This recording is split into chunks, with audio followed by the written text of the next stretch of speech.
Did you know that cruise lines often mark up shore excursions by over 100% just for the convenience of booking through them? Today, I'm showing you exactly how to break free from the cruise line's excursion tax and save thousands on your next vacation. Hey everyone, and welcome back. If you've ever looked at the Shore Excursion booklet in your stateroom and felt a bit of sticker shock, you are not alone. Shore Excursions are the secret sauce for cruise line profits. While your cruise fare covers the room and food, the excursions are where they really make their money. But here's the thing, you don't have to play their game. Today, we are going through the 10 banned mistakes, things the cruise lines wish you wouldn't do because they save you so much money. We're talking about everything from booking secrets to local transport hacks that can save a family of 4 literally thousands of dollars over a week-long cruise. Let's dive into the countdown. Number 10, booking through the cruise line portal, the convenience trap. The first thing you need to ban from your routine is the habit of clicking book on the official cruise app the moment you see an excursion you like. Why it's a mistake? When you book through the cruise line, you are paying for 3 things: the actual tour, the cruise line's massive commission, which can be 50 to 100%, and the guaranteed return to ship. While that guarantee is nice, it comes at a premium that is rarely worth it in established ports. The fix? Look at sites like Viator, Shore Excursions Group, or Resort for a Day. These companies often use the exact same local tour operators that the cruise lines use, but because they don't have the cruise line's overhead, the price is significantly lower.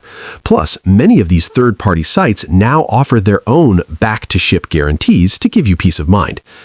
Number 9, ignoring Resort for a Day passes.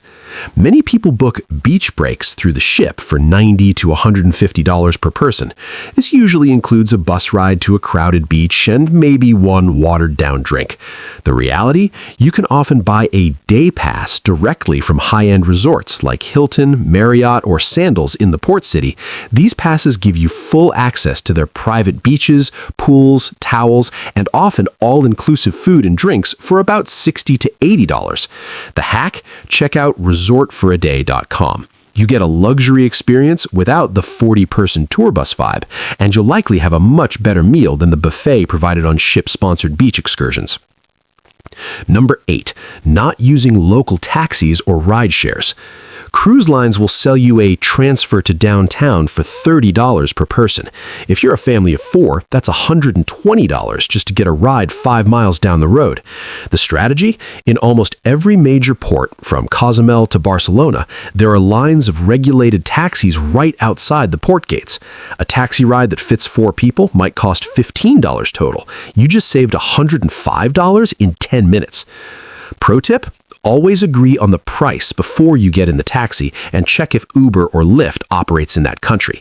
In places like Alaska or Europe, public transit, teens and buses, is often so efficient and cheap that paying a cruise transfer is practically a crime against your wallet. Number 7, falling for the early bird marketing. The cruise line will send you limited time offer emails months before you're sailing, claiming excursions are selling out. This creates a false sense of urgency. The truth? While some very specific tours, like helicopter rides in Mendenhall Glacier, do sell out, most standard snorkeling or sightseeing tours have plenty of capacity.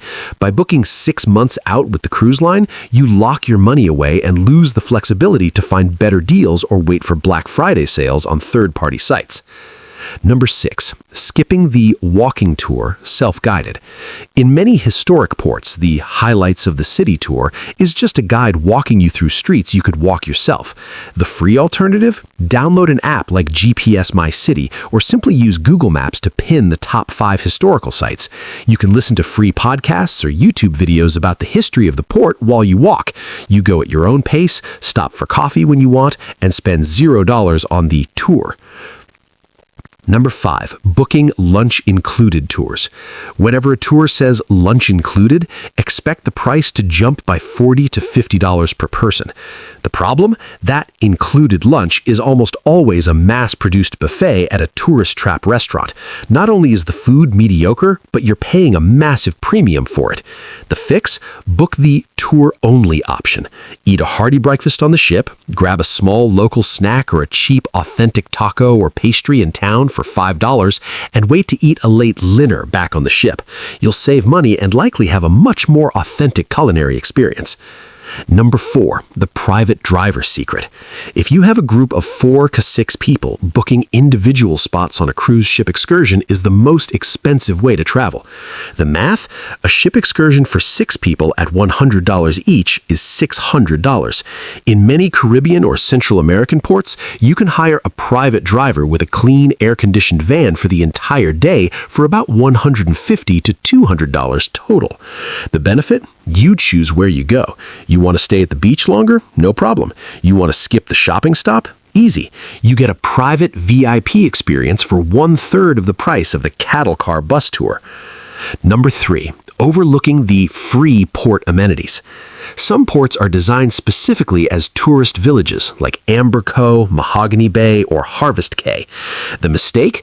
Cruisers book excursions to get away from these ports, not realizing that the port itself often has a massive, beautiful pool, loungers, and splash pads that are completely free to use. The strategy? Check the port layout before you go. If there's a giant pool and a beach right at the pier, why spend $400 to go to another beach? Stay at the port, enjoy the free facilities, and keep your cash for the next stop. Number 2, not comparing the all-inclusive value. Sometimes people try to save money by doing things a la carte, but they end up overpaying. The warning? If you go to a beach, pay a taxi, $20, pay for a chair rental, $15, pay for an umbrella, $20, and buy 2 cocktails, $30, and lunch, $25, you've spent $110. The comparison? In this specific case, a $90 all-inclusive beach club excursion, booked through a third party, might actually be the better deal. Always do the total cost math before assuming that doing it yourself is always cheaper. Number 1, the small group guarantee. The number 1 way to save and have a better experience is to look for small group tours. Why is it the winner? Cruise ship tours often have 40 to 50 people. This means you spend half your day waiting for people to use the bathroom or get back on the bus.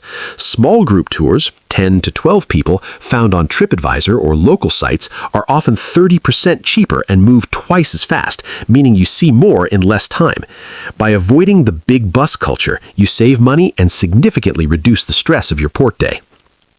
There you have it, the 10 ways you can stop overpaying and start experiencing more on your next cruise. Remember, the cruise line is a business, and their job is to sell you convenience at a high markup.